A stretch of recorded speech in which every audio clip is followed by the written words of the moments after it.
የሚገርም መለስ ሲሞት ፌን ተነቅያለሁ። ፕሮሞሽኑ የምትሰራው በአረበኛ ለሱዳን ነው እንዳልኩት አንገቴን ጭልቅ አረጋለሁ። አንድ ሴት ፊት ልቧ ላይ በጩቤ ተወግታ እንዲተንበርክካ ደሟ እየፈሰሰ ፊት ለፊት አየኋት። የቲቪ ሆስቶች ተዋናዮች በጣም የምትላቸው አብዛኞቹ እዚህ ነገር ውስጥ ናቸው። ይህ ለምለ ቅንጅትን ምረጡ ብዬ ቅስቀሳ አድርጌያለሁ። እግዜር ከሌለበት ገነት እግዜር ያለበት ምድረ በዳ ይሻላል አለች። ብስኩት ውስጥ አንበጣ ከተች የተማሪውን በሙሉ አበሏቸው። የሚገርም ደግሞ እኔ አልበለው እናቴ ይሄ ማንደጇን አስቀምጣ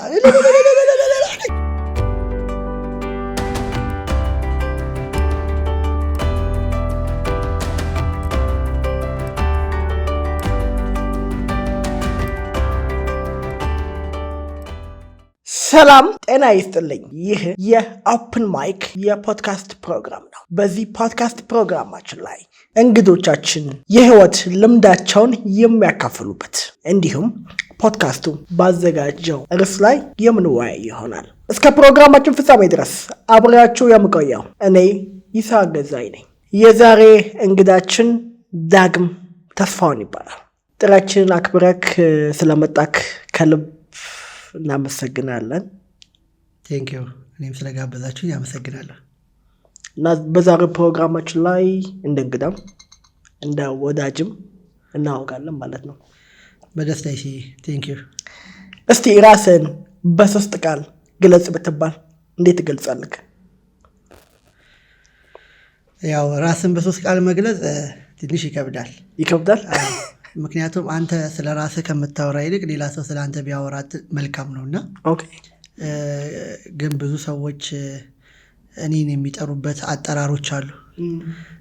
ብርቱ ይሉኛል እና ብርቱ በሚለው ያዝልኝ። ስለዚህ ብርቱ በሚለው ማለት ነው። ብርቱ ባልሆነም ብርቱ ለመሆን ግን እጠራለሁ። በምን ሙያ ዘርፍ ላይ ነው ያለከው? ምን ላይ ነው የተሰማረከው? እስቲ ለተመልካቾቻችን ብትገልጽልን። ኦኬ። በዋነኝነት የተሰማራሁት በመንፈሳዊ አገልግሎት ላይ ነው። አዳማ ከተማ ነው የምኖረው። እዛ ደግሞ በምኖርበት አካባቢ የተማሪ አገልግሎት ላይ ኦልሞስት ረጅም ጊዜ በማገልገል ደረጃ አለው።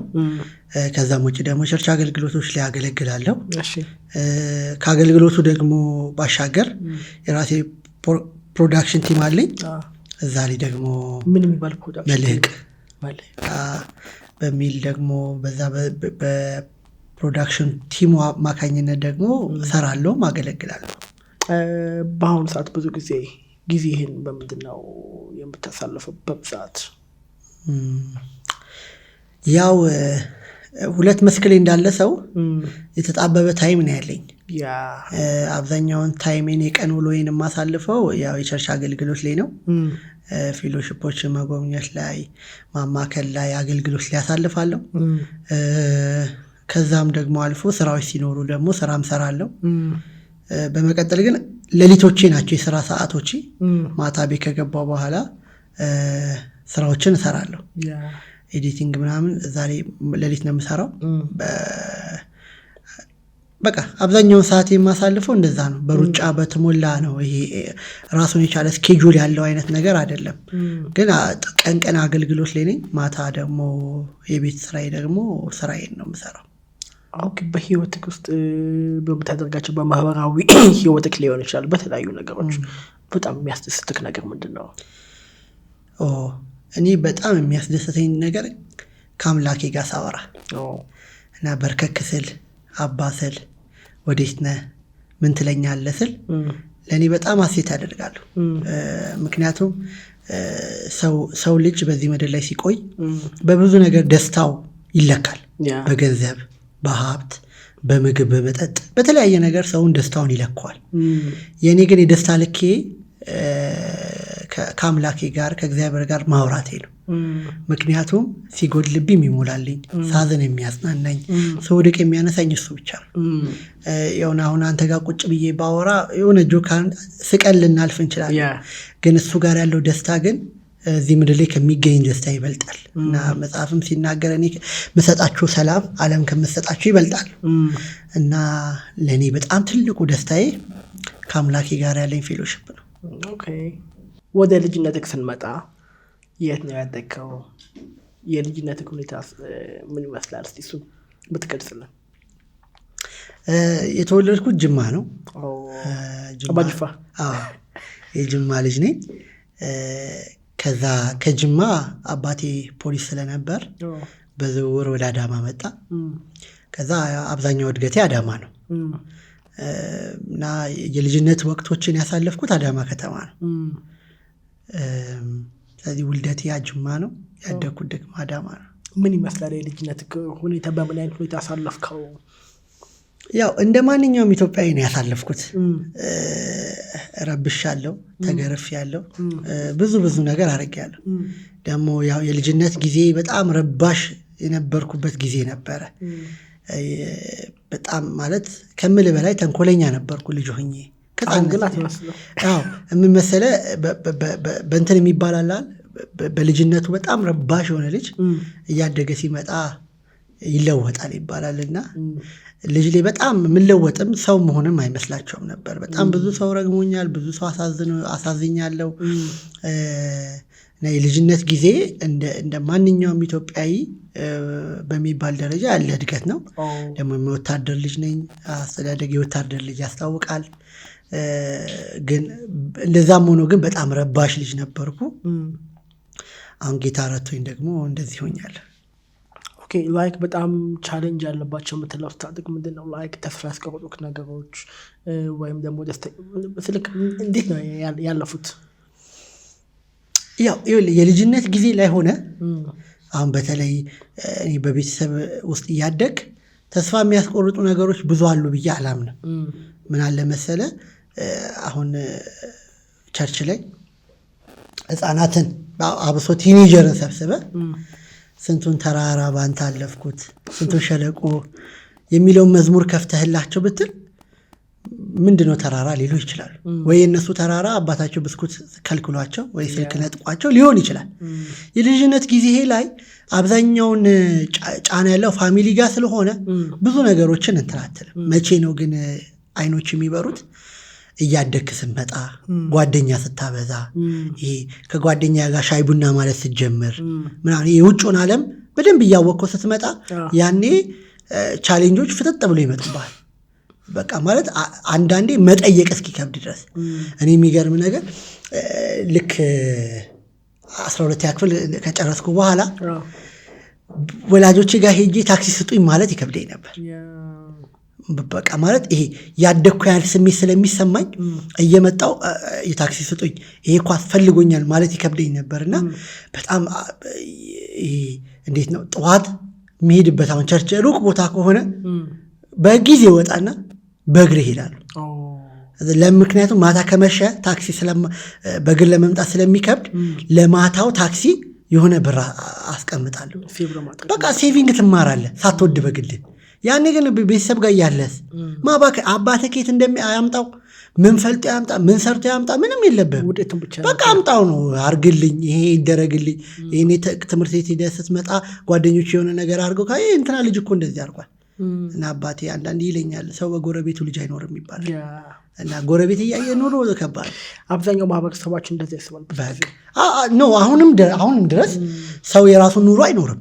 የጓደኛውን ወይ ደግሞ የጎረቤቱን ነው እየኖረ ያለው።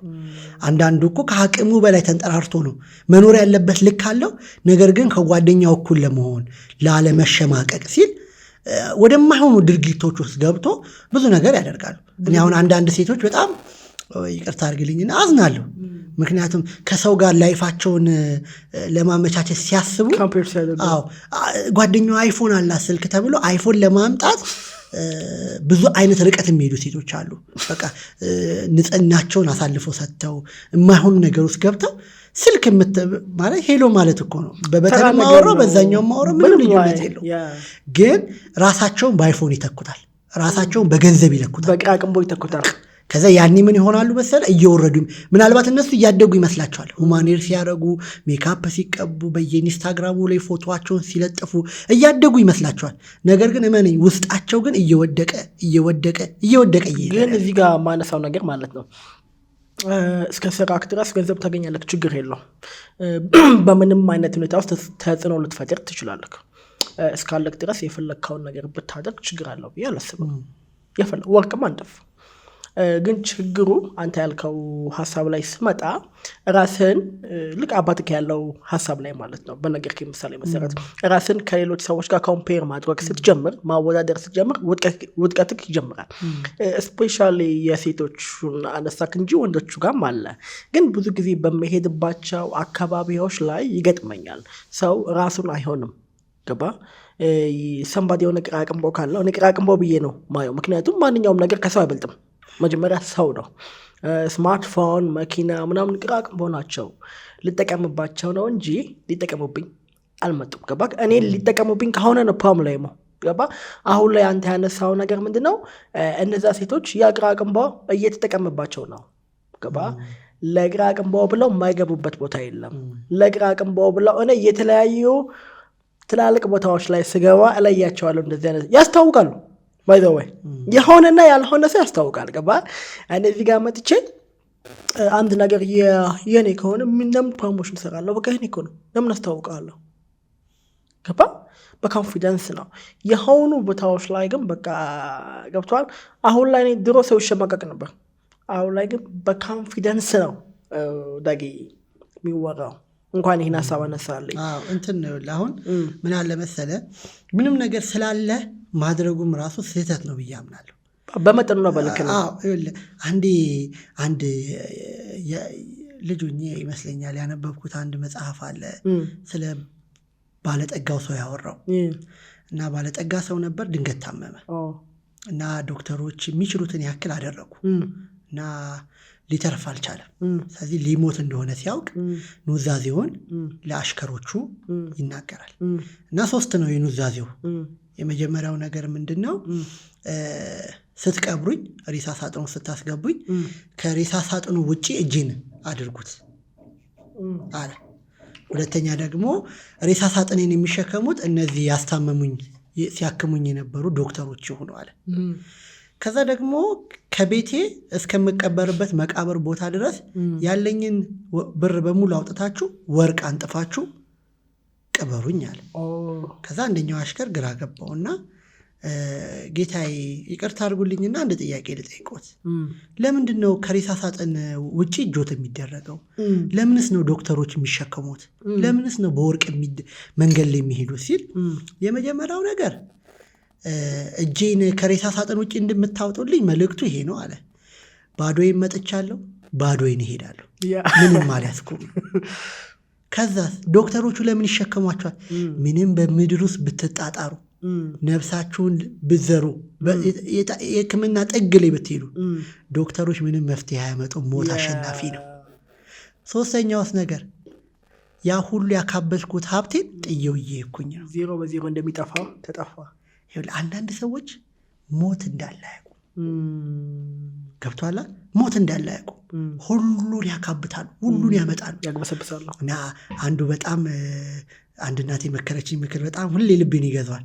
አንዳንዶች አሉ ገንዘብ ለማግኘት ብለው ጤናቸውን ያጣሉ። ከዛስ ይሰዋሉ። ገንዘብ ካገኙ በኋላ ጤናቸውን ለማግኘት ገንዘባቸውን ያጠፋሉ። ብልጥ ሰው ግን ጤናውንም ይዞ ደግሞም ለጤናው የሚበቃውንም ገንዘብ ይዞ በሰላም ይኖራል። አንዳንዴ ስለወፈሩ ስለተመቻቸው መኪና ይዘው ምናምን ስለሄዱ በጣም ጥሩ ላይ ናቸው ብለህ አታስብ። ብፌ ሁሉ ተደርድሮላቸው ትንሽ ነው ይበሉት መብላት እስከሚያቅታቸው ደረጃ። ግን እዚህ ቅድም ያነሳው ሀሳብ ላይ አሁንም እንትን ብዬ ሳነሳልክ አሁን ላይ ብዙ ጊዜ ሰው ሾርት ዌይ ነው እየተጠቀመ ያለው እና እኔ ብዙ ጊዜ የሆቴል ቤት ዝንቦች ታውቃለህ፣ ይቅርታ ለዚህ አነጋገሬ በጣም ወጣቶች 10ዎቹ ላይ ያሉ 16 እስከ 25 ድረስ ከዛም የተወሰነ የሆቴል ቤት ዝንቦች በዚቹ አዲስ አበባ ከተማ ላይ እያበዛን ያለ ነው። ገብተዋል። ለማንም አመለካከቱን ለወረደ ሀብታም መጫወቻ የሆኑ ስልክ ከዚህ በፊት የምናውቀው ይሄ ሴተኛ ዳሪ የምንለው በተለምዶ ወይም ከዛ በተለየ መንገድ ከሃይ ስኩል ከተለያየ ቦታ የተመረጡ ወይ ቅራቅም በሚሉት ነገር አብዛኞቹ ደግሞ መሰረታዊ ነገርም እያላቸው ነው እያልኩ ነው። ምንም ነገር ሲያስቸግራቸው ወደዚህ መንገድ ላይ ይገባሉ። እና ብዙ ጊዜ ማቃቸው ስተንግጫቃለሁ። አንዴ አሁን ማህበራዊ ሚዲያ በጣም በስተዋል። የዛች ሰው ላይክ ወዳጅ ነውና ፕሮሞሽን ከጀመረች እቺ ልጅ ምናምን አለኝ። ኦኬ አሪፍ ነው ፕሮሞሽን። ይሄ ምነግርህ እንዳሁኑ ቲክቶክ ምናምን ብዙ ሳይጀምር ነው። እና የሚታየው ትላልቅ ሌክዠሪ የሆኑ መኪናዎች፣ ኢንተርናሽናል ሆቴሎች አዲስ አበባ ላይ የተለያዩ ዓለም ክፍሎች ላይ ያሳያሉ። እና ያን ነገር ነው ባይዘው ወይ ቅድም ያልኩ እንደ ጎረቤት የሚለውን ነገር የሚያዩት እነዚያ ልጆች እኮ ሰርተው አይደለም። ይሄ ነው ልልክ የምፈልገው።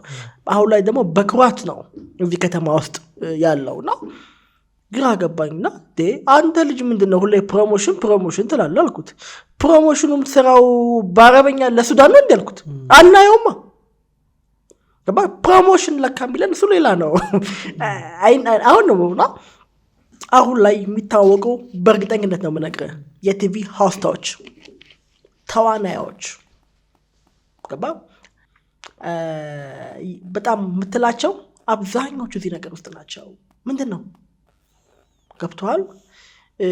ማስታወቂያ ሰራዎችም የሚፈልጉትም ቦታ የሚሰጡትም ለእነዚህ ሰዎች ነው። ለዛ ነው ሰው። ስለዚህ አንተ አንድ ወጣት ልጅ ቢኖርክ እንዴት ነው ሰርታ ገብተዋል አንተ በደሞዝ ይሆናል የምታገኘው። ካምፔር ታደርጋለች። እነዛ ሰዎች ክላሳቸውን አቋርጠው ድሮፕ አውት አድርገው ለምን ይዞራሉ? ግን ሌላ ስራ እየሰሩ ነው። እና አሁን ላይ በመዲናችን አዲስ አበባ ውስጥ በስቶር አይደለም ልክ በእኔ ያገላለጽ የሆቴል ቤት ዝንብ ይናው እኔ ሳይው በጣም አዝናለሁ። ያምሮ መላሸቅ ገብቷል። በቃ አትችልም። ገብቷል። በዛች ነገር የመጡ ቅራቅንባዎች ናቸው። እና ይሄ ነገር እንዴት ነው የሚቆመው? ስልክ ሁሌ ሚዲያ ላይ ማውራቱ አይ ቲንክ ለዚህ ነገር አዋርነስ ያስፈልጋል። ስለ ጮውን ብቻ አይመጣም። በቃ ይሄኛው ጄኔሬሽን እንትን ያሉት ጋር ሆነ ግን ቀጣዩስ ስልክ ሁሌ ያሳስበኛል። እኔ አሁን እነዚህ ሴቶች ላይ ማልፈርድባቸው እውነት ለመናገር ህይወት በራሱ ብዙ ጫና አለው። ግን እዚህ ጋር ይቅርታ አድርግልኝና ማለት ነው እኔ ቅድም ብያለሁ ህይወት ጫና አላት። ግን እያልኩ ያለው የምሸጠው ብዙ ነገር የሚሰሩ ሰዎች አሉ በመዲናችን ውስጥ። እነዚህ ሰዎች ማለት ነው ዳጊ ድጋፍ ያስፈልጋቸዋል። የተለያዩ ፋውንዴሽኖች ማለት ሊደግፏቸው ይገባል። እኔ እዚህ ጎራ ላይ እደግፋለሁ። እኔ ያልኩ ያለሁት ማለት ነው ምንም ነገር ሳይጎልባቸው ስለማቀቀው ምንም ነገር ሳይጎልባቸው መካከለኛ የኑሮ ደረጃ ላይ ሊሆኑ ይችላሉ። ገባ ሱስ እንበለው ምን እንበለው አንድ ሰው እኮ ሱስ ሊሆን ይችላል። ግን ይሲ ምን መሰለህ ሰው ልጅ ስለጎደለው ብቻ አይገባም። እሺ ይኸውልህ አሁን ኖሯቸው የሀብታም ልጆች ሆነው በዚህ አይነት ነገር ውስጥ የሚገቡ ልጆች አሉ።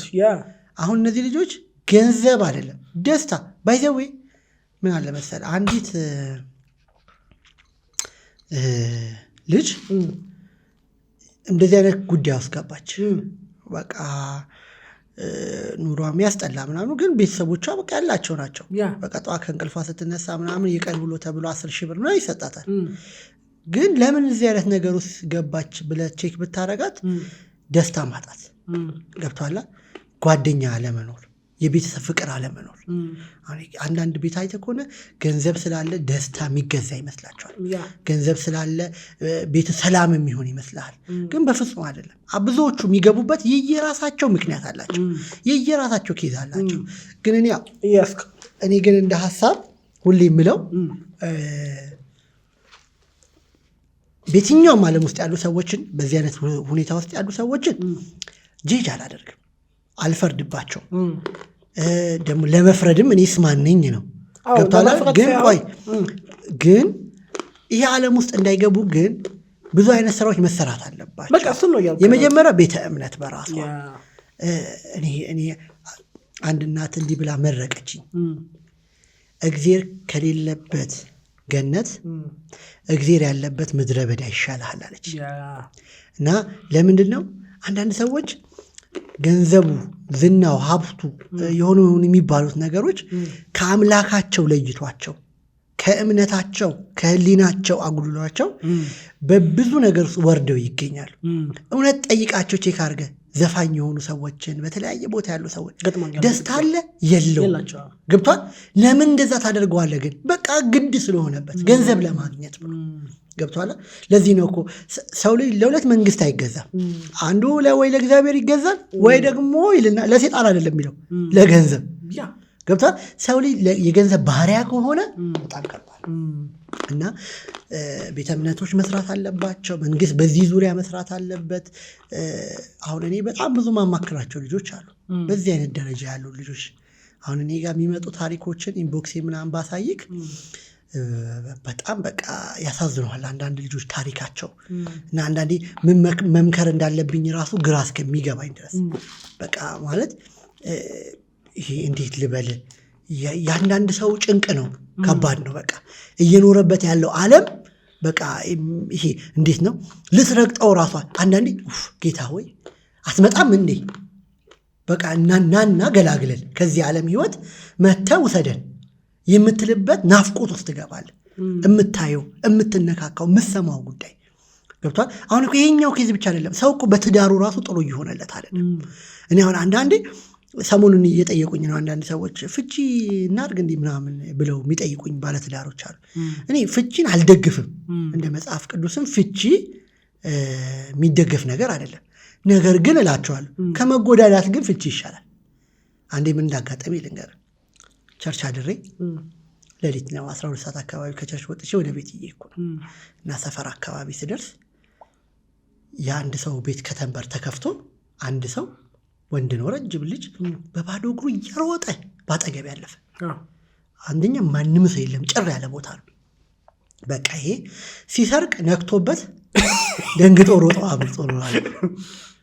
ከዛ ልክ ቤቷን በሯን ላልፈስል የሚያቃስስ ሰው ድምጽ ሰሙ ዛ በጣም ደነገጥኩ አንደኛ ወደ ውስጥ መግባት ፈራው ግን ይሄ የማቃሰቱ ድምጽ እየበዛ ሲመጣ ያው የፖሊስ ልጅ ስለሆንኩ አሻራ ምናምን እንዳይባል ብዬ በሩን ቀስ ብዬ በልብሴ እንደዚህ አድርጌ ከፈኩኝና አንገቴን ጭልቅ አረጋለሁ አንድ ሴት ፊልቧ ላይ በጩቤ ተወግታ እንዲተንበርክካ ደሟ እየፈሰሰ ፊት ለፊት አየኋት በቃ ደነገጥኩ የሚገርም ጩኸት ራሱ ከየት እንደመጣልኝ አላውቅም ከመርዳት ይልቅ ወጮኩ እሺ ጎረቤት ተነሳ ይዘዋት ባጃጅ ጠርቼ በባጃጅ ይዘዋት ሄዱ ከዛ ጠየቅኩኝ ምን ሆና ነው ሲል ለካ ሌሊቱን ሙሉ ባልና ሚስት ሲጨቃጨቁ ነው ያደሩት እና ባልየው ጭቅጨቃው ምናምን ጭቅጨቃው መካከል ሲበዛባቸው ተበሳጭቶ በሽንኩርት መክተፊያ ወቅቷ ተሮጠ አይታል አሁን አንዳንዴ ፍቺ ጥሩ ነው የምትልባቸው ቦታዎች አሉ ከመጎዳዳት ከመገዳደል ነፍስ ከማጥፋት በሰላም አንቺም ወደ መንገድሽ እኔ ወደ መንገዴ ማለት ይሻላል ግን ፍቺን እየደገፍኩ አይደለም ግን አንዳንዴ ከመቁሰል ከመድማት በቃ ሰምተህ ከሆነ ባል ሚስቱን ገደለ በኢየሱስ ስም እንዴት ሆኖ ወድሻለሁ አፈቅርሻለሁ ብለህ ያን ሁሉ ቸኮላት ያን ሁሉ ደብዳቤ ልከ ሽማግሌ ልከ አግብታ ከዛ መግደል የሚሉት ምን አለ አው ግን ይሄን ነገር ምን መሰለክ ይሄንን ማሰብ አልቀበልም ግን አንዳንዴ ሰዎች ስሜታዊ ሲሆኑ ራሳቸውን በር ይከፍታሉ አንዳንዴ ሰይጣን የሚያስከብሩ በሌለበት እንደዛ ይሆናል አንድ ምሳሌ ሀፕን ያደረገ ነገር ልንገርክ አንድ ባለቤቷን ቤት ይገባል እና ባለቤቷ ቤት ሲገባ ምግብ እያቀረበችለት አቅርባለት ማለት ነው ወደ ጓሮ ወጣ ስልክ ታወራለች ምን ትላለች አሁን ባሌ ያለ ስለዚህ አልችልም የምትፈልገው ምግብ እዘዝና እኔ ከፍላለሁ ያለች ለሌላ ሰው ፍቅሯን ስትገልጽለት ይሄ ባለቤት ይሰማል ምግቧን አቅርባለት ለካ ድምጼ አይሰማም ብላ ነበር እና ይሄን ቃል በሚሰማበት ጊዜ ባለቤቱ እላዩ ላይ ሌላ ሰው እንደያዘች አወቀ ነርቨሱን ራሱን አያውቅም ልልክ መፈልገው እና ቀጥታ እርምጃ ነው የወሰደባት ገደላት እና ገሎ ይሄ ነገር ካደረገ በኋላ ወደ ራሱ ይመለስ የለም ወደ ራሱ ተመለሰ ፖሊስ ጣቢያውን ሰጠ እና ፍርድ ቤት ላይ ቀርበው ይሄ ነገር አስረዳ ገባ ግን ያደረገው ነገር የሰው ነፍስ ነው ያጠፋው የሰው ነፍስ ጠፍቷል ግን አንዳንዴ ኮንሲደር ተደረገለት ነገር አለ። ይሄ ሰውዬ እንዴት ስሜታዊ ሆነ፣ ያም ሰውዬ በቁጥጥር ስር ዋለ። ይሄም ሴትዮዋ እንድትሞት የሆነበት ሰው ማለት ነው። ሲታይ ነገሩ እውነት ነው። በሰውየው ላይ ይዘው ነው ድራማ ነው የሰሩበት። ድራማ ግን ስለሰሩበት የፈለገ ነገር ባይጡበት ሰው መገደል አለበት አይደለም፣ ግን አደረገው ይሄ ነገር ገባ። ይሄ ነገር ሲደረግ የሰውዬ ተፈረደበት። ሲፈረድበት ግን እንደ ሌላ ሰው አይደለም። የሆነ የታየለት ነገር አለ፣ የተቀነሰለት ነገር አለ። ስሜታዊ ውስጥ ሆኖ ነው ነገሩን ምናምን የተቀነሰለት ነገር አለ። እና አንድ ነገር ግን ተረዳው፣ በቃ ያ ሰውዬ ከውስሩን ጨርሶ ይወጣል። የዚች ልጅ ነፍስ ግን ጠፋች ገባ። በዚህ ምክንያት አንተ ያልካውን ነገር እቀበለዋለሁ፣ ግን ደግሞ መጀመሪያም ይሄ እንዳይሆን ማለት ነው። አሁን ይቅርታ አቋረጥኩ። አሁን አንዳንዴ ማጣራት በራሱ መጠየቅ፣ መረጋጋት ለሰው ልጅ ያስፈልጓል። እሱ ማለት ለሁሉም ሰማችሁ ብቻ ላይ ያለ ምንም ይሁን በቃ ምንም ውስጥ ሆነ ነገር ሀፐን ሲያደርግብህ እኔ ለሌላ ሰው የምመክረው መረጋጋት፣ ማጤን፣ ምንድን ነው ማንን ያወራችሁ ምንድን ነው የሚባለውን ነገር መጠየቅ አለብን። ምክንያቱም ይኸውልህ አንዳንዴ አሁንስ እሺ እንዴት ነው ቺት አርጋበት ነው መጨረሻው የሆነ። እኔ አንድ ታሪክ ልንገርህ። አንድ ባል ወደ ከስራ ደክሞት ወደ ቤቱ ሲገባ ጓዳ ሲገባ ሁለት ሰዎች አልጋ ላይ ተኝተው ያያል። ባልየው በጣም ተናደደ። የራሴ አልጋ ላይ ወንድና ሴት እንዴት ይተኛሉ ብሎ ባገኘው መጥረቢያ አልጋ ላይ ያሉትን ሰዎች ብሏቸው ገደላቸው። ከዛ ተረጋግቶ ምናምን ወደ ሳሎን ሲመጣ ሚስቱ ሳሎን አገኛት። አባቴ እንዴት ነህ ምናምን ጓዳ ገባህ እንዴ? እናትና አባት ጓዳ ተኝተው ነበር አሉ።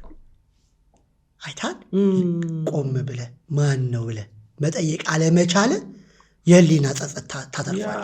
አንዳንዴ ብዙ ሰዎች የስህተታቸው ምንጭ ያለመረጋጋታቸው ውጤት ነው።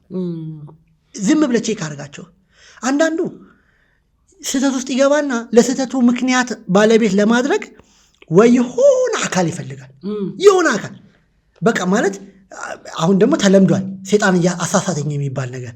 አንዳንዴ ብዙ ጊዜ ሴጣን ብቻ ያሳስተህ፣ አንተ ራስህ ነህ ሴጣንን ራሱን ብታሳስተው። ሲሪየስሊ ነው የምነግርህ።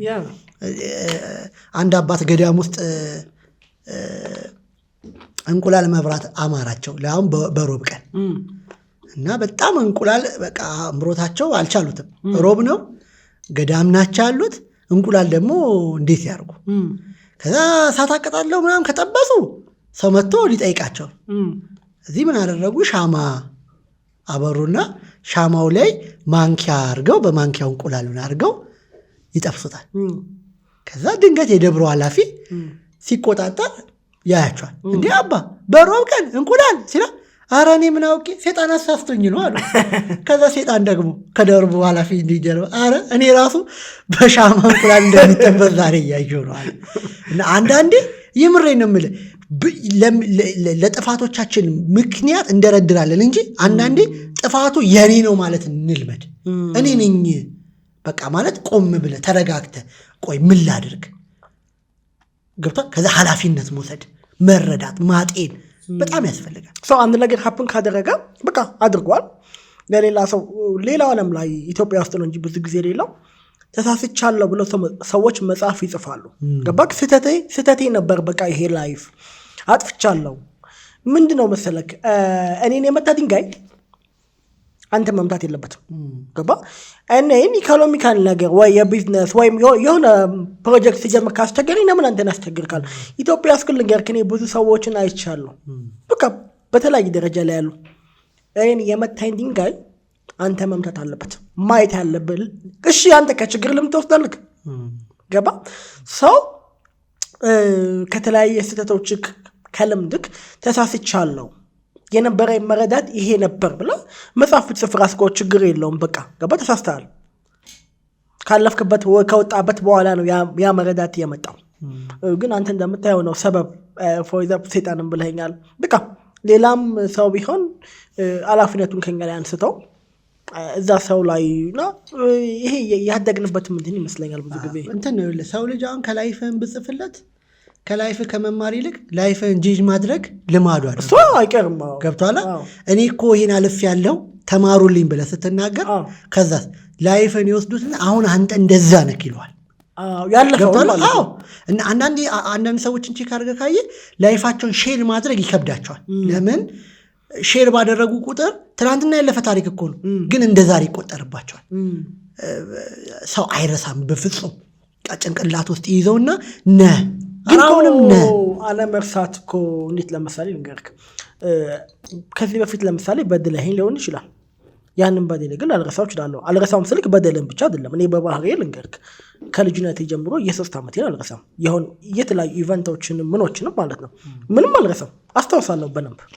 እና ያንን ማስታወስ ሰውዬ በድለኝ በደልኝ አላስታውስም አልነሳውም የሚለው አስታውሰኛል። በቃ ያ ነገር አልፏል፣ ገባ አልፏል። እያወቀኝም ሆነ ሳያቅ ይቅርታ ጠይቋል ወይም መዝገብ ተዘግቷል በሚለው ያስኬደኛል። ግን አልረሳውም እንደ ሰው ይለያያል ብዬ አስባለሁ። ገባ? በጣም ብዙ ነገሮች የሚያስታውሱ ሰዎች አሉ። ያው በባህሪው ሰው ልጅ ይቅር ብያለሁ ግን አልረሳውም ነው። እንዴት? ቆይ እንዴት? ለምሳሌ እግዚአብሔር ግን ይቅር ብያለሁ አላስታውሰውም ነው። እኔ አሁን ከምን አኳያ መሰለክ እያልኩ ያለሁት፣ እሺ አሁን እኔ እናንተ ስንገናኝ ከዚህ በፊት ያደረግናቸውን ሚቲንጎች ወይም ጨዋታዎች ምናምን እያንዳንዱ ላስታውስክ ይችላል። ለምሳሌ ንገርክ ስልክ እኮ ስደውልኝ ከባለፈው ሳምንት እኮ ልቀጥልል ይችላል። ይሄ በቃ ተሰጠው ወይም ጋድ የሰጠኝ ነገር ነው። ገባ? ገጥመውም ሊሆን ይችላል። እና እንደዛ ከሆንኩኝ ያንንም አልረሳውም፣ ግን ቦታ አልሰጠውም እኮ ልክ የፈለግኩት ቦታ አልሰጠውም። በቃ ያ ነገር ተሽሯል ወይም መዝገቡ ተዘግቷል በሚለው እያዝ ገባ? ያቺ ጥፋቷን ብቻ እኮ አይደለም ኤቭሪቲንግ የማስታወስ ስኪል ማለት ነው። እንትን ነው ልይሲ ሰው ልጅ መልአከ ሰይጣን ነው።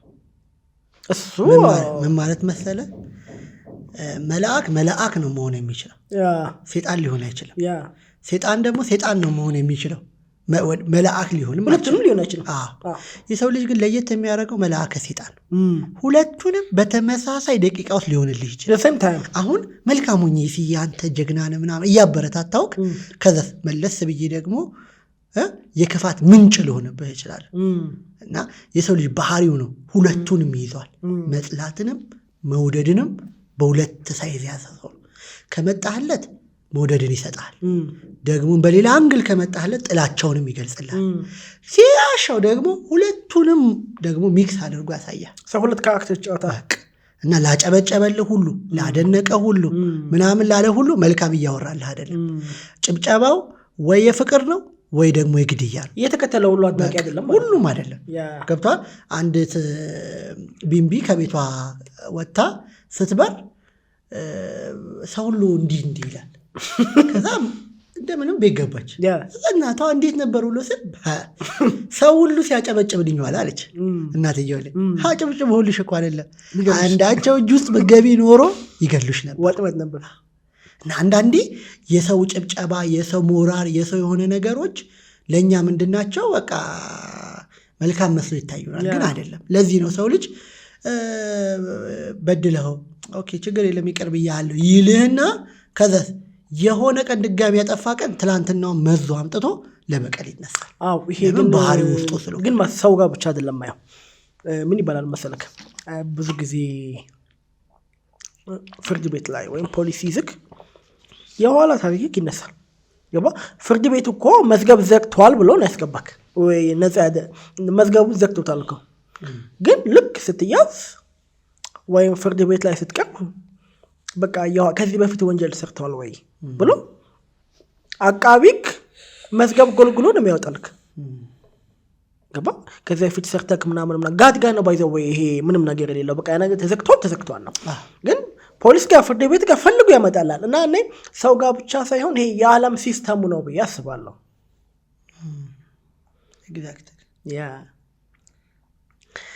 እና እስቲ መጽሐፍ ማንበብ ወይስ ፖድካስት የሚያስደስትክ ነገር? ሁለት ምርጫ ነው የሰጠውክ።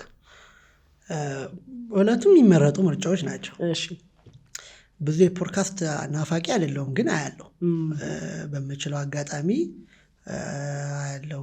በጣም የወቾ ጉድ አድናቂ ነኝ። እሺ፣ ወቾ ጉድን አያለሁ። እኔ አንዳንዴ ይገርመኛል 5 ሰዓት የለቀቁትን ቁጭ ብዬ ሳይ እና ምናምን ምን መሰለህ ከሚመጡት እንግዳ የህይወት ተሞክሯቸው በጣም የተማርኩባቸው ብዙ ሰዎች አሉ። ዶክተር ኖ የቀረበ ጊዜ ታስታውሳለህ? ጎዳና ነበርኩኝ እንደዚህ ሆኛለሁ ምናምን ሲል አልኩ እንደዚህም አለ ብዬ ተመሬበታለሁ። እና ከሁለቱም ትማራለህ። መጽሐፍ ደግሞ ሳነብ በጣም አሁን የሚገዙኝ መጽሐፍቶች አሁን የዘሪቱ መጽሐፍ የህይወት ታሪኳ የተጻፈበትን አብዛኛው መጽሐፍቶችን ሳነባቸው በቃ ልብን ይገዛዋልና እንደ ምርጫ አላረገውም፣ ግን ለእኔ ከተመረጠልኝ ሁለቱም ቢሆንልኝ ደስ ይለኛል። ሁለቱም አንዱን እስቲ ምረጥ። መጽሐፍ አሁን መጽሐፍ እስቲ የጠዋት ልምድ ምንድን ነው? በጠዋት ስትነሳ ምን ነገሮች ታደርጋለህ? ግን በጠዋት የምነሳት ልማድ አለህ?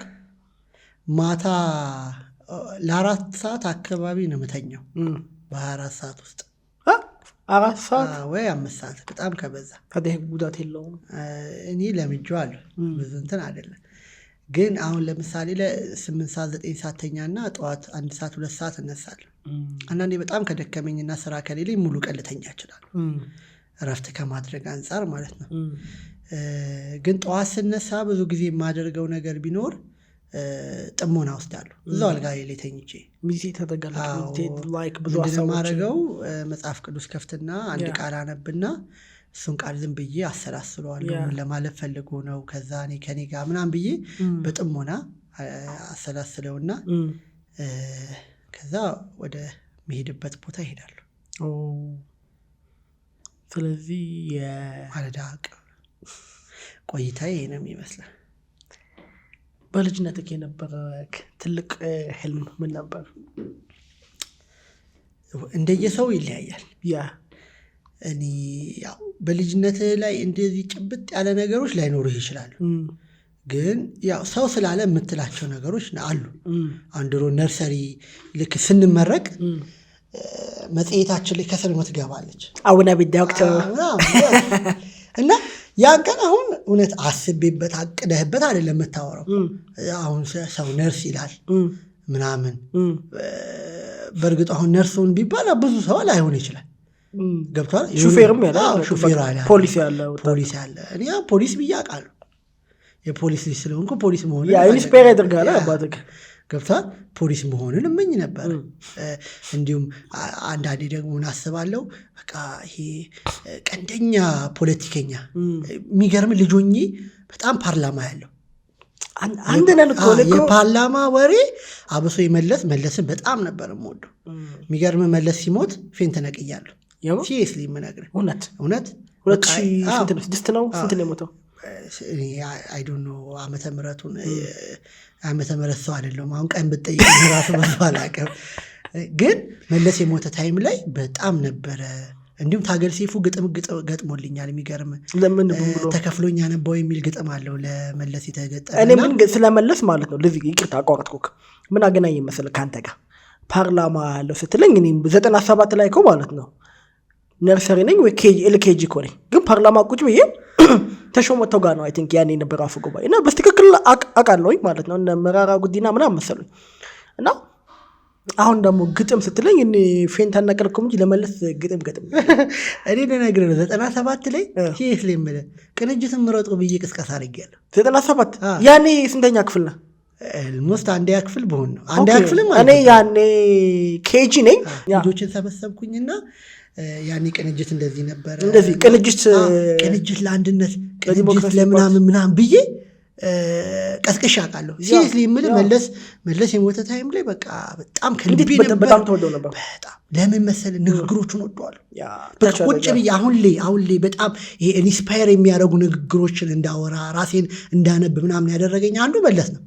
ፓርላማ ላይ ቁጭ ብሎ ለተጠየቁት ጥያቄ የሚመልሰው መልስ አያጣም። በጣም እኔ አንዴ አስታውሳለሁ ልንገርህ። መለስ አንዴ ምን አለ? ቻይና ያደገችው አለ ምግብ አለመምረጧ ነው። በቃ ያገኘችው መብላቷ ከምግቡ ይልቅ እድገቷ ይታያታል የሚል ነገር አወራ። ከዛ እኔ ደግሞ ካቶሊክ ትምህርት ቤት ነበር የተማርኩት። እኛ ደግሞ ግቢ ውስጥ አንበጣ ምናምን ሳር ውስጥ አለ። ከዛ ሮብ ደግሞ ብስኩት ይዘን ስለምንሄድ እኔ የፖሊስ ልጅ ስለሆንኩ ክላስ ውስጥ እፈራለሁ። አባቴ ሽጉጥ አለው ምናምን እላለሁ። ከዛ ልጆቹን ሰበሰብኳቸውና ሂዱ አንበጣ ሰብስቡ አልኳቸው። እኔ ተንኮል ብዛት ልነግርህ እኮ ነው። ብስኩት ውስጥ አንበጣ ከተች የተማሪውን በሙሉ አበላኋቸው። የሚገርም ደግሞ እኔ አልበላሁም። ታዲያ እኮ አምባገነን እኮ ለምንድን ነው ያረከው ስል አይ መለስ ቻይና ያደገችው ያን ልጅ ሆኜ የኢትዮጵያን እድገት ናፍቅ ነበር እና ለማደግ አንበጣ መብላት አለብን የሆነ ነገር መብላት አለብን የሚል እሳቤ ነበር። እና በጣም በቃ ማለት ይሄ ልጅ ሆኜ በጣም የምስለው ነገር ያ ነበረ። ብችል መለስም ብሆን እላለሁ በቃ ማለት ንግግሮቹ ምናምን ብዬ ማለት ነው። እና የልጅነት እንትኔ ያ ነበረ ወይ ፖሊስ ወይ ደግሞ እንደዛ መሆን። አንዳንዴ ደግሞ ዝም ብለህ ስታስበው በቃ ሌብነት የሆነ ታይም ሊያዋጣል ሲሉ እንዴ ሌባ ልሁን እንዴ ማፊያ ሌባ ልሁን እንዴ ምናምን በቃ የልጅነት ጊዜ ሁሉን አማረሽ ነው። ግን ያኔ በስተክል ፖሊስ ይሆን አለው ብለክ ነበር? አዎ። ግን እኔ አንድ ያልኩት ነገር አለ ማስታወሰው ልንገርክ። ብዙ ሰዎች ዝም ብሎ ሐኪም መሆን አለበት ምናምን ዝም ብሎ ይገፋፉኛል። እኔ ግን ውስጤ የለም አልፈልግም። ግን ስፔሻሊ ልንገርክ ሁለተኛ ክፍል ሆኜ ሰርቪስ አለው ወረድኩኝ እና ምን መሆን ትፈልጋለህ ካለኝ መሐንዲሶች ነበሩ መሰለኝ ወይ መንግስት ምናምን እየሰሩ ምን መሆን ትፈልጋለሁ እንዳልኩ አልነግርህም ችግር ስለሚያመጣብኝ። አሁን ይሄን ፕሮፌሽናል አሪፍ ነው ወደፊት ስለሆነ ገና ስለሆነ እና ያን ነገር በኮንፊደንስ አልኳቸው እና ደነገጡ። ከዛ ልጅ እንዴት ይሄን ይሆናል ምናምን ብለው ማለት ነው። ከዛ ከሰርቪስ ይዤ ስወጣ ነው ያልኳቸው ማለት ነው። ከዛ አስተማሪዋ ጠይቀችን ሆነ ብላክ ፈረንሳይኛም እንግሊዘኛም ተስተምር ነበረች እና ስጠይቀን እኔ መሆን የምፈልገው ይሄን ነው አለ። ይሄ ምን ያደርግልሃል እኮ አይሆንም ምናምን ሐኪም ሆነ አይሻልክም ፓይለት አይ ነው እኔ እሱን ነው መሆን የምፈልገው አልኳት። ከዛ እንደውም ለሌሎቹ ይሄ ሙያ ፕሮፌሽኑ ይሄ ነው ምናምን ብላ ነገረቻቸው። እና ባይ ዘ ወይ ተማርኩኝ ዩኒቨርሲቲ ጨረስኩኝ። ግን አሁንም እዛ ላይ ነኝ። ብዙ ሰዎች ሐኪም ነርስ ፓይለት ምናምን ይሉና ይረሱታል ወይ ሳይሆኑ ሲቀሩ በተለያየ ምክንያት ምናምን። ግን አሁንም እዛ ላይ ልክ እንደሞኝ እዛ ላይ ነኝ እና እዛ መንገድ ላይ ለመሄድ ምክንያቱም ከእንትን አንጻር ነው ብዬ አስባለሁ። በቃ አንዳንዴ ለዛ ነገር ትፈጠራለህ ገባ። ለዛ ነው ያልገለጽኩት ስልክ ከሚዲያ ውጭ ቢሆን እነግርሃለሁ። እና ብዙ እውነቴን እኮ ነው ስትገልጻቸው እንትን አይደለም ትችት ምናምን ፈርቻ አይደለም ግን ታበላሸዋለህ። ለዛ እኮ ነው ሁሉም ሁሉ አይነገርም። ለእኛም ለጤናችንም ጥሩ የሚሆነው አታወራው። እና ልክ ነህ። ብዙ ጊዜ ልጅ ሆነን ብዙ አብናቢ ዳክተር አብናቢ ፓይለት ምናምን ግን ብላ እንላለን። ግን ብዙ ጊዜ አይሆንም። በተለያየ መንገድ ብዙ ተጽዕኖዎች አሉ። አዎ እንትን ነው ደግሞ አንዳንዱ ምን አለ መሰለህ ልጁን የገነባውን ነገር አሁን እውነታው ዓለም ላይ ይፈልገዋል ለመሆን አያገኘውም። ግን እያንዳንዱ ነገር የራሱ ትጋት ይፈልጋል። ገብቷል። ዶክተር መሆን እፈልጋለሁ ብለህ ገብቷል። ከዛ ደግሞ ከክላስ 56ኛ የምትወጣ ከሆነ ከባድ ነው። እኔ ልነግርህ እኮ ነው አንዴ የክላስ የመጨረሻ ሁለተኛ ወጣ። ያው ሁለተኛ እኮ ብለው ገብቷል። 40 ምናምን ተማሪ ያለ 40 ምናምን ወጣው በኮንፊደንስ ደስ ብሎኝ እናቴ ደስ ይበልሽ ምናምን ገብታ ደስ ይበልሽ ምናምን ብዬ መጣሁ። እናቴ ይሄ ማንደጇን አስቀምጣ እና ልክ ስገልጠው የመጨረሻ ሁለተኛ ነው የሚለው። ምንድነው እንዴ ያው ትልቅ ነጥብ አምጥቼ እኔ በልጅነት የሚመስለኝ የምመሰለ አንድ ያመጣ ትንሽ ነው የሚመስለኝ ነጥብ በሰበሰበ 50 ምናምን የሚል ነጥብ በቃ ፐርፌክት ልክ እንደ ገንዘብ ገብታለ። አዎ እንዴ ይሄው 50 ምናምን 40 ምናምን ይዤልሽ መጣዋል እንዴ እኛ ወጥቼ ምናምን አንተማ አትረባ ምናምን ተብዬ። ግን እኮ ለዛ እኮ ነው ያ መረዳት እኮ ነው አሁን እኮ በጣም ሀብታም ያደረገኝ። አዎ ጌታ ይመስገን። እና በጣም ልጆኜ ያነበረ ምልከታይ በቃ አፖዚት ነው ባይፈው ያ መጨረሻኛ አንደኛ መውጣት በጣም ጎበዝ እንደሆነ ምናምንና በቃ አንደኛ ክፍል እኔ ደግም ያለው ተማረረ ከሴንጆ አዎ በቃ ይሄ ከአቅማችን በላይ ነው ተብዬ ማለት ነው። ልክ ከክላስ እንወጣ አረባሽ ነኝ እያስቀወጥኩት ነው የሚሄድ። እኔ እውነቴን ነው የምልህ አሁን ላይ እንደዚህ ተረጋግቼ መንፈሳዊ ነገር ውስጥ ባልገባ ኖሮ ስታዲየም ላይ ወይ ሚስማር ተራ ወይ ምናምን ማለት ነው በለው ምናምን ብዬ ደጋፊ አሙቁልኝ መሆን ይመስለኛል። ሰልፍ በጣም ነበር የምወደው። ፊት ለፊት አድርጎ መምራት በለው ምናምን ማለት እና አንዳንዴ እንደዚህ የምሰማራ ማለት ነው ተባራሪ ድንጋዮች ፈንክተውኝ ያውቃል።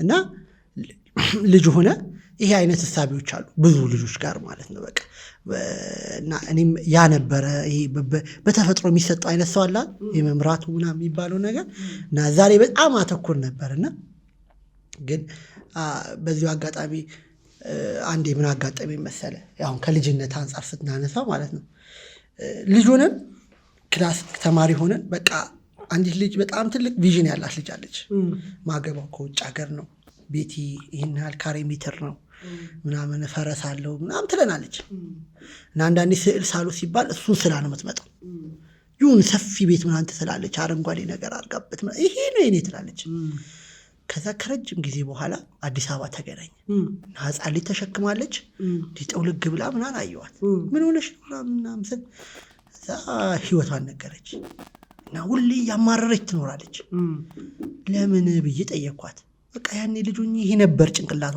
ውጭ ሀገር አገባለሁ እንደዚህ ብላ መጨረሻ ላይ ግን በቃ አሁን ያዘችውን ባላገባች ልጅ ወለደች ዝምም ያለ ቤት ውስጥ ነው መኖር የጀመረችው ከዛ ከልጅነቷ ጋር ኮምፔር እያደረገችው እያመዛዘነችው የአሁኗን ህይወቷን ለመኖር ይከብዳታል ጄት ታደርጓለች አምና መቀበል ሳይሆን ይሄ አይገባኝም ትላለች ከዛ ጠየኳት ቆይ ውጭ ሀገር ለማግባት እንዴት ነበር እንግሊዘኛ ላይ ክላስ ምናምን ክላስ ላይ ዜሮ ናት ገብቷል ፈረንጅ እንኳን ለማውራት ተግባቦት ያስፈልጋል ገብቷል ከዛስ ያንን ነገር ለማምጣት ምን ያህል ተግታለች ልጅቷ ብዙ አልተጋች ያልተጋበትን ነገር እያለም ከተኖራት አለህ እንጂ ለመሆን ወደ አንተ ህይወት አይመጣም ግን አሁን ለምሳሌ የዶክተር አብይን ታሪክ መሰለኝ የሰማሁት ልጅ ሆኖም ጠቅላይ ሚኒስትር ሆናለሁ ይላል እና ላላፊ አግዳሚ እኔ መሪ ሆናለሁ ምናምን ብሎ ይነግራቸዋል ግን አልሆነም ሆነ ለምን ሆነ ብለህ ቼክ ብታረግ ለዛ ለመሆን የሚያበቃውን ፕሮሰስ በማድረጉ ነው አይ ቲንክ መንገዱ ላይ ገብቷል በቃ ገብቷል አሁን እኔ ተነስቼ የሰራዊት ጌታ እግዚአብሔር እንዲህ ይልሃል አሜሪካን ወስደሃለሁ ይልሃል ብለህ እቤት ቁጭ ብለን አሜሪካን ሄዳለሁ በማለት አትሄድም እግዚአብሔር ትሄዳለህ ካለ ቀጥሎ አንተ ፓስፖርት ማውጣት አለብህ ኢሚግሬሽን ሄደህ መሰለፍ አለብህ ገብቷል ሂደቱን ታመጣዋለህ በእርግጡ እግዚአብሔር ተአምራዊ አምላክ ነው በቤትኛው በኩል እንደሚወስድ አታውቅም አንዱ ቸርች ላይ ትንቢት ተተነበየለት እግዚአብሔር ነገ ጠዋት አሜሪካን ይወስድሃል አለው እና አንደኛ ፓስፖርት የለውም ሁለተኛ ደግሞ አሁን ተነግሮ ነገ ጠዋት አሜሪካን ትሄዳለህ በጣም እንትን ሆነበት ግን እምቢ ላለ ማለት አሜን አለ እና ከቸርች እንደወጣ በጣም ከፍተኛ የሆነ የፖሊስ አመራር መጥቶ አሰረው ከዛ በኢንተርፖል ውጭ ሀገር ትፈለጋለህ ተብሎ አሜሪካን ሄደ ከዛ አሜሪካን ሄዶ ሲያዩት እነሱ ከሚፈልጉት በጣም አሸባሪ ጋር ይመሳሰላል እንጂ እሱ አይደለም ከዛ በጣም ይቅርታ ጊዜንና ዘመንን በላን ወደ ሀገርን ሸኝ ወይስ እዚህ ሀገር መኖር ትፈልጋለህ አሉት ኧረ እባካችሁ ወደ ሀገር ኧረ እዚሁ እኖራሉ አለ እና ያ ሰውዬ ያለ ፓስፖርት ወደዛ ሀገር ገባ ማለት ነው ሱፐርናቹራል በሆነ ወይ እንደዛ ይሆናል ግን እንደዛ ሁሌ ይሆናል ብለን መጠበቅ የለብህ በህይወት መስክ የሚያስፈልገውን ነገር ማድረግ አለብህ ካንተ ምን ይፈልጋል ካንተ ምን ይጠየቃል ያንን አድርገው የቀረው የእግዚአብሔር ነው መሙላት ያቀበታል ገብቷል አሁን አንተ ሁሉን አድርግ አይደለም እየተባልክ ያለው ግን በእጅ ምን አለ ይላል እግዚአብሔር ለመባረክ አንተን ለማሳደግ ያንተን ህይወት ለመለወጥ ምን አለ በእጅ ይላል በእጅ ያለውን ነው እግዚአብሔር የሚባርከው አንተ ጋር ያለውን ነገር ወስዶ ነው እግዚአብሔር ትልቅ የሚያደርግ ብዙ ሰው ብዙ ጊዜ ዊሽ ብቻ ነው አላሚዎች ናቸው እንትን ቁጭ ብለው ቀንጥሰው እንዲያመጣላቸው ይፈልጋሉ አምጣ ችግር የለውም አንተ ያልከው አይነት ማለት ነው ብዙ ጊዜ ወንዶች ላይ ማለት ግን ስፔሻሊ ሴቶች ቤቴ ይሉካል የሆነ ስዊሚንግ ፑል ያለው የሆነ ምናምን ጥሩ ነው እኔ ባይዘው እንደዚህ አይነት ሰው ደስ ይለኛል ምክንያቱም ያፍክን ቃል ነው የምትበላው ያፍክን ቃል ወይ ብዙ ጊዜ የምታወራ እኔ ብዙ ጊዜ አሁን ላይ ከዚህ በፊት የምናገራቸውን አይደለም ማስባቸውን ሆኛ ይቻላል ገባ ማስባቸውን ዝም ብሎ ሐሳብ አይደለም ያወራውት ማውራትክ ተጽዕኖ ይመጣል የምታወራው ነገር ይሆናል ብዙ ጊዜ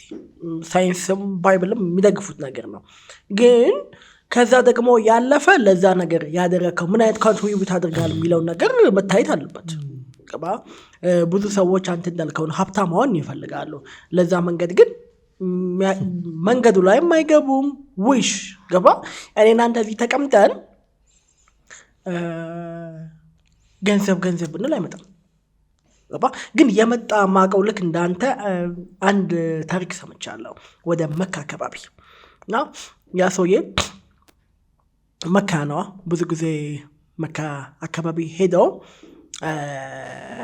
ይጸልያል እና እዛ እየጸለየ አላህ ፕሌስ ፍሉስ ይላል ፍሉስ ማለት አይ ቲንክ ገንዘብ ነው አላህ ፕሌስ ፍሉስ ይላል እና ገንዘብ ስጠኝ ነው በቃ ለሱ መሰረታዊ ነገር ገንዘብ ያስፈልገዋል እና ሰዎች ቀረጹት እና የተለያዩ ሚዲያዎች ላይ ወጣው ቫይራል ወጣ ነገር አይ ቲንክ ይሄን ነገር ያዩ ሰዎች የተለያዩ ባለሀብቶች ምናምን ገንዘብ ሰጡት አይ ቲንክ አካውንት ላይ ምናምን ገባለት ሰውየው ተገኝቶ ማለት ነው እና አንዳንዴ ያፍክም ይሆናል የሚለውም ያ ነው ገባ ያ ሰውዬ አላህ ፕሊስ ፍሉስ አለ በቃ እግዚአብሔሩ በሰው በኩል አይደለም የሚሰራው በሰው በኩል ሰራለት ማለት ነው እንደዚህ አይነት ሁኔታዎች ይሆናሉ ያ ነገር ይቆም አይደለም ግን እዛ መንገድ ላይ እንገኝ ነው ገባ አንተ ሀብታም ነጋዴ መሆን ካለበት ፖለቲካ ውስጥ ምን ትሰራለህ ወይ ፖለቲከኛ መሆንክ ምንድነው የሆነ ትምህርት ቤት ውስጥ ማስተማርክ ምን አያስፈልግም እያልኩኝ አይደለም ሁለቱንም ሰርተው ግን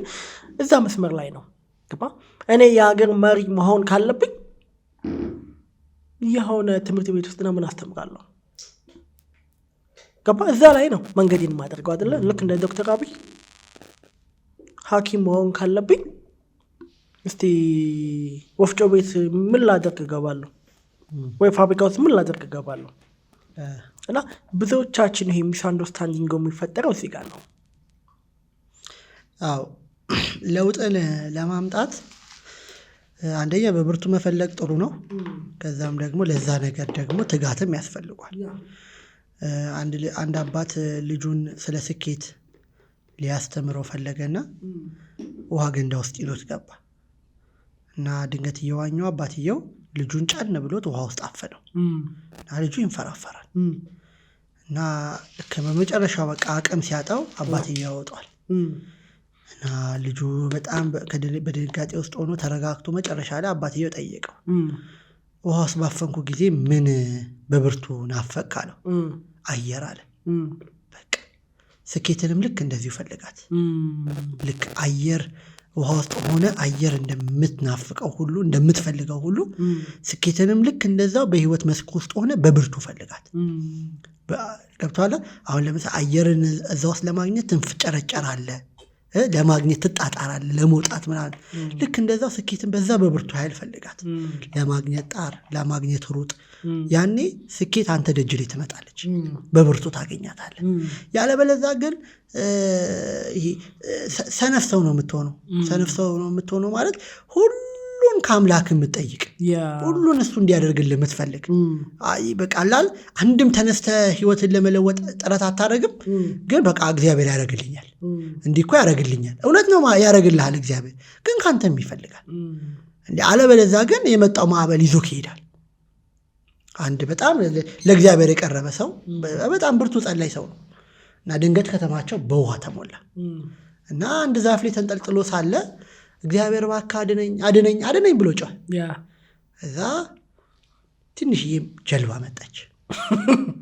መጣችና እና ድነ ሲል ነው በፍጹም አምላኬ መጥቶ ያድነኛል አለ ከዛ አሁንም እግዚአብሔር ሆይ አድነኝ ሲል ትልቅ ጀልባ መርከብ መጣ እዛው መርከቦቹና ምናምን ሲሉት አይ አምላኬ መጥቶ ያድነኛል ከዛ አሁንም እግዚአብሔር ሆይ አድነኝ ሲል ትልቅ ሄሊኮፕተር መጣ እዛ አሁንም ሰውየው እግዚአብሔር ያድነኛል አለ መጨረሻ ላይ ውሃ ሞላና ሞተ እዛ ሰማይ ቤት ሲሄድ እየሮጠ እግዚአብሔርን አቅርቡልኝ አለ እዛ እግዚአብሔር አቤት ልጄ ሲለው እንዴ ስንት ጊዜ ለአንተ እንደዛ ዋጋ ከፍዬ ጸልዬ አገልግዬ አንተን የመተማዳን አቃተ ሲል እንዴ ልጄ አድነኝ አልከኝ ጀልባ ላኩልህ ከዛ ጀልባው አልመጠነውም በቆይ ልጄ ብዬ ትልቅዬ መርከብ ላኩልህ ከዛ ደግሞ አይ መርከቡም አልመጠነውም መሰለኝ ብዬ ሄሊኮፕተር ላኩልህ መጨረሻ ላይ ምናልባት ናፍቄው ይሆናል ብዬ ነው የጠራኸው አለ አንዳንዴ እግዚአብሔር መንገዶችን ይከፍትልናል።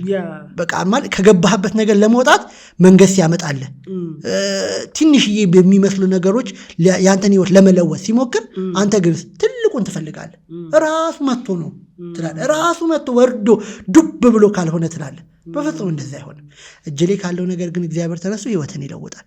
እጅ ላይ ካለው ነገር ተነስቶ ይባርካል። እጅ ላይ ካለው ነገር ተነስቶ ህይወትን ወደ ስኬት ያመጣል።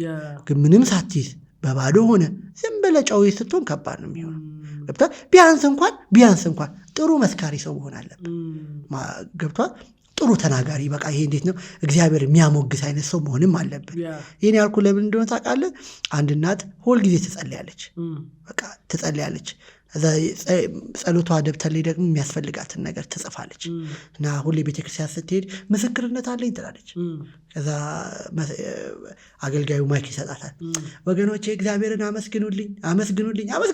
ከዛ እልል ታስብልና ማታ እግዚአብሔር እንድንጠይቀው ነበረ ግን እግዚአብሔር አላመጣውም ግን ያመጣዋል ብላ ትመሰክራለች። ሁሌ በቃ እንዲህ ነው የምትለው። ግን በቃ እግዚአብሔርን አመስግኑልኝ ስለሰማኝ ትላለች። ምንም ቆንጆ ላይ አልገባም፣ ግን ቢያንስ ግን እምነት ነበራት። እዛ አንድ ቀን ይህን ጸሎታን የሰማ አንድ ጎረቤቷ ባለሀብት እቺ ሴትዮ እግዚአብሔርን ከምታስቸግረው ቆይ አለና ሰርፕራይዝ ላድርጋት አለ። ከዛ አንድ ኩንታል ጤፍ፣ ዘይት ምናምን በቃ ቤት የሚያስፈልገውን ነገር በሙሉ አድርጎ ቤቷ በር ላይ ያስቀመጠ እና እቺ ሴትዮ እንደ ልማዷ ጸልያ ልክ ስትወጣ በሯን ስከፍተው እንዳለ አስቤዛ በሯ ላይ አለ።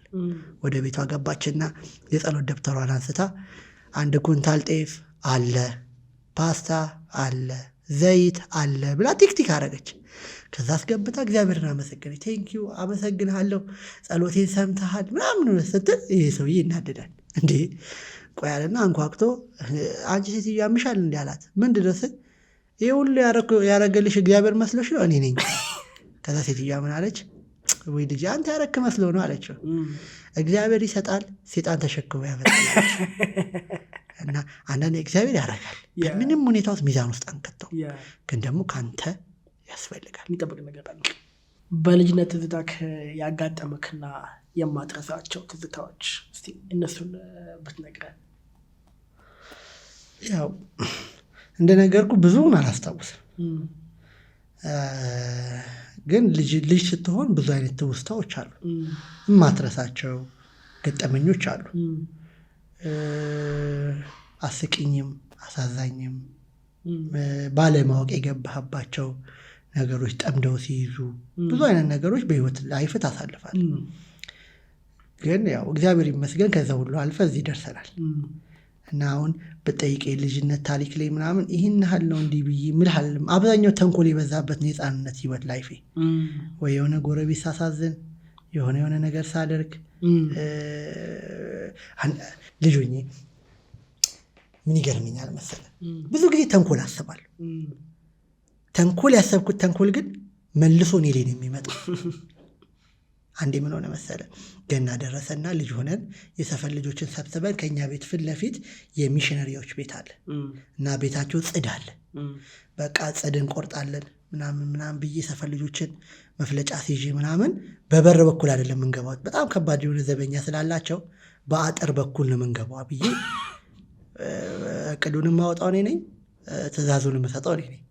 ከዛ ደግሞ እንደ አጋጣሚ እዛ ጥሩ አጠገብ ላይ የተገለበጠ ድንጋይ ነበር፣ የድንጋይ ክምር ነበር እና እኛ ደግሞ ሁሌ እዛ ቦታ ላይ ሄደ የምናደርጋለን መሰለህ፣ ብርጭቆ እናስቀምጥና ከርቀት ሆኖ ብርጭቆውን በድንጋይ መስበር እንጫወት ነበር እና እዛ የሰበርነው ብርጭቆ እንዳለ መሬቱ ላይ አለ እና ተንኮለኛ ነኝ ብያለሁ። ቀደሜ ልጆቹን አስገቧቸው ምናለው ችግር እንኳን ከተፈጠረ ሮጦ ለማምለጥ እና ግቡ አልኳቸው። ገቡ፣ እነሱ በሰላም ገቡና መጨረሻ ላይ እኔ ልክ ገብቼ አጥሩ ላይ እንደቆምኩ ዘበኛው አታ ሲለኝ በድንጋጤ ወደኩ። የት ወደኩ? ራሴ ተሰብሮ የነበረው ብርጭቆ ላይ እና እዚህ ግራ ቂጤ ላይ ብርጭቆ ወቅቶኝ ቀንም ሙሉ ደም እየፈሰሰ ቤቴን እንዲህ እና መጨረሻ ላይ እናቴ ይዛኝ ምናምን ሐኪም ቤት ሄጄ ምናምን መጣ እና ብዙ ጊዜ አሁን አብዛኛው ጭንቅላቴ ላይ ያሉ መፈንከቶች ምናምን የተንኮሌ ምንጮች ናቸው። ሰው ላይ ተንኮል አስቤ እና ራሴ ጋር መቶ ውጤቱ እኔ ጋር ይመጣል እና ልጅ ሆኜ በቃ ማረሳቸው ነገሮች ይሄ ነው። ተንኮል አስባለሁ፣ ተንኮሉ ግን ውጤቱ እኔ ጋር ነው የሚመጣው እና በጣም አንዱ ማረሳው የነበረ ብዙ ገጠመኞች አንዱ አንድ ስለ አንተ እየሰማሁት